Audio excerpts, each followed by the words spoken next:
जूते के फीते बांध देंगी?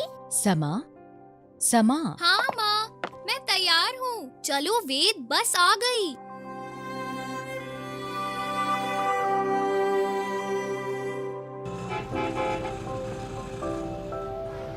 माँ घर के सारे कामों के बोझ से दबी रहती हैं, पर न जाने क्यों पापा उनकी कोई मदद नहीं करते।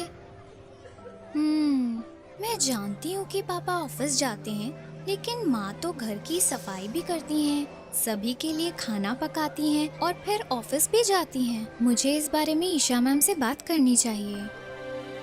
धन्यवाद बच्चों, आज की क्लास खत्म होती है। अगर तुम्हारे कोई सवाल हो तो मेरे पास आओ।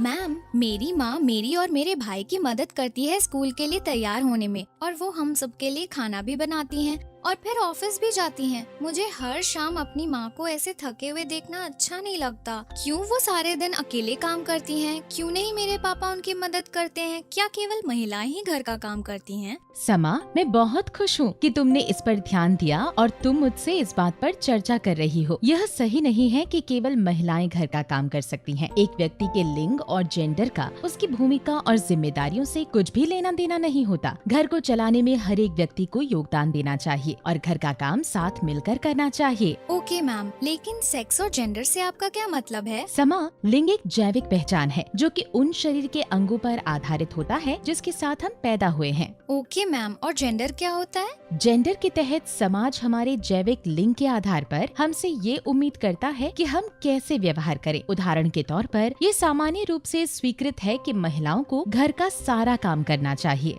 मैम, बिल्कुल ऐसा ही मेरे घर में हो रहा है और मुझे लगता है कि ये गलत है।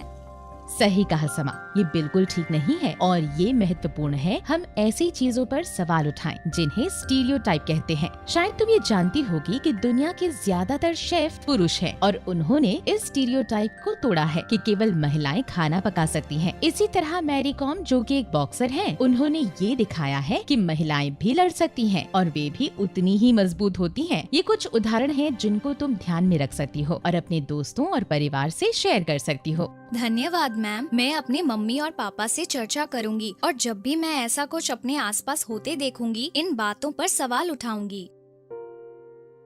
पद्मा, क्या डिनर तैयार है? और मैं सोच रहा था कि तुम हम सबके लिए कुछ खाना बना लो ताकि हम ट्रेन में भूखे ना रहें। ठीक है। सही कहा समा, ये बिल्कुल ठीक नहीं है और ये महत्वपूर्ण है हम ऐसी चीजों पर सवाल उठाएं जिन्हें स्टीरियोटाइप कहते हैं। वेद, वेद। हाँ दीदी, आया।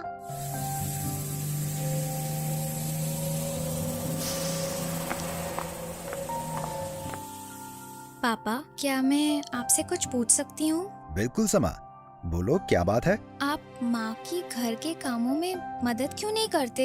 मैं दिन भर ऑफिस में काम करता हूँ और जब वापस आता हूँ तो थका होता हूँ। तब मैं टीवी देखना और आराम करना पसंद करता हूँ। लेकिन माँ भी तो ऑफिस जाती हैं, पर तब भी वो घर वापस आकर खाना बनाती हैं और घर साफ करती हैं और अन्य घरेलू काम करती हैं। समा, तुमसे ये सब बातें किसने कही?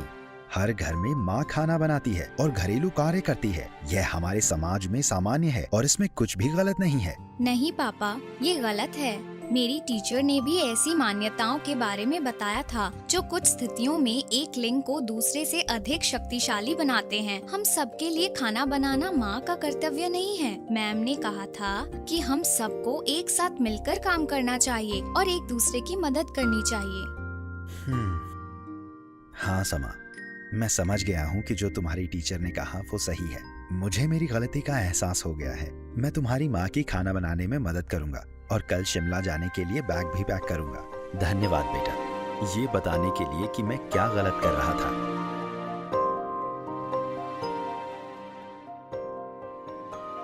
ये केवल एक उदाहरण है उसके घर का, जहाँ सभी लिंग के लोगों के साथ समान व्यवहार नहीं होता है। इसलिए रूढ़ियों को संबोधित करना और इनके बारे में बात करना जरूरी है। जैसे मैंने अपने घर में इस समस्या के बारे में की, वैसे हर किसी को करनी चाहिए।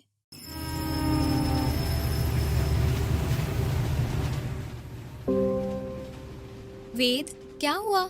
तुम इतने डरे हुए क्यों लग रहे हो? दीदी, मैं इनसे बहुत डरता हूँ। ये लोग कौन हैं? वेद, इसमें डरने की कोई बात नहीं है। ट्रांसजेंडर हमारे जैसे लोग हैं जो अपने जैविक लिंग के आधार पर सौंपे गए जेंडर की भूमिका से पहचाने नहीं जाते। मेरी क्लास टीचर मैम ने बताया था कि ये हर व्यक्ति पर निर्भर करता है कि वो अपना क्या जेंडर चुने और हमें उनके जेंडर के चुनाव पर नजर नहीं रखनी चाहिए, इसलिए डरने की जरूरत नहीं। लेकिन दीदी, वो सबके पास क्यों जा रहे हैं? समाज ट्रांसजेंडर को समान मौके नहीं देता है, जिसकी वजह से उनको अपनी दैनिक जरूरतों को पूरा करने में चुनौतियां आती है।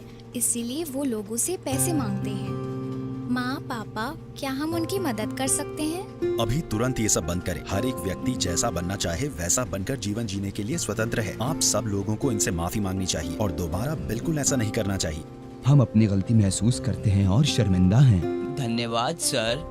अब समय है कि लोग ये समझें कि हमारा जेंडर या जीवन जीने का चुनाव हमें कमजोर नहीं बनाता और इस आधार पर हमारे साथ भेदभाव नहीं किया जाना चाहिए। वो सही कह रहे हैं। हमें सभी इंसानों का सम्मान करना सीखना चाहिए और लोग जैसे भी हैं उनको स्वीकार करना चाहिए।